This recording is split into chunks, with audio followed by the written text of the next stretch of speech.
بسم الله الرحمن الرحيم. اقتربت الساعة وانشق القمر وإن يروا آية يعرضوا ويقولوا سحر مستمر وكذبوا واتبعوا أهواءهم وكل أمر مستقر ولقد جاءهم من الأنباء ما فيه مزدجر حكمة بالغة فما تغني النذر فتول عنهم يوم يدعو الداعي إلى شيء نكر خش عن أبصارهم يخرجون من الأجداث كأنهم جراد منتشر مهطعين إلى الداع يقول الكافرون هذا يوم عسر كذبت قبلهم قوم نوح فكذبوا عبدنا وقالوا مجنون وازدجر فدعا ربه أني مغلوب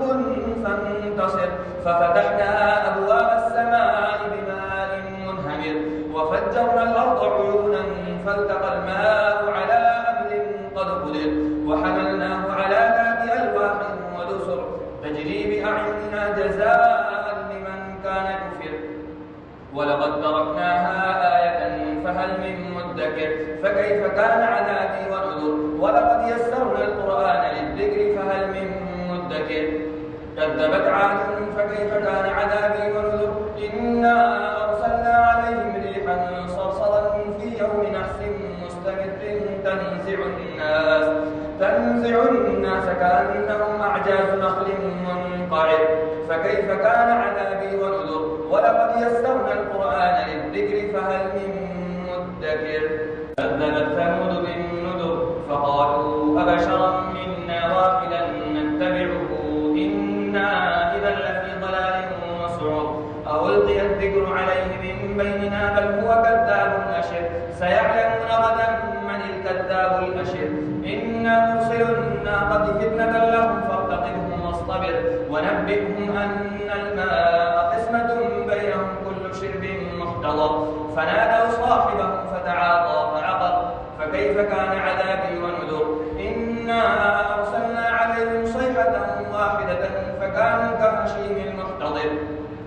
ولقد يسرنا القرآن للذكر فهل من مدكر كذبت قوم لوط بالنذر إنا أرسلنا عليهم حاصبا إلا آل لوط نجيناهم بسحر نعمة من عندنا كذلك نجزي من شكر ولقد أنذرهم بطشتنا فتماروا بالنذر ولقد راودوه عن ضيفه فطمسنا أعينهم فذوقوا عذابي ونذر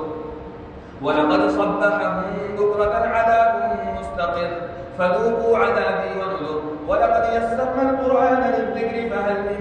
مدكر ولقد جاء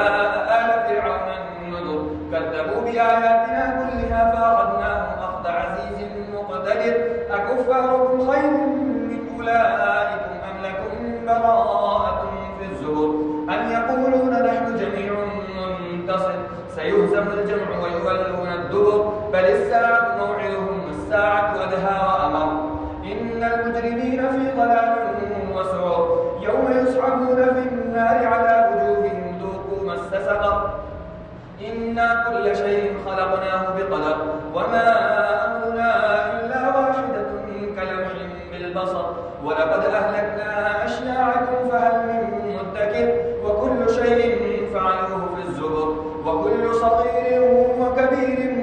مستقر إن المتقين في جنات ونهر في مقعد صدق عند مليك مقتدر. Thanks for watching. Don't forget to like, comment, share and subscribe to Al Wahid channel.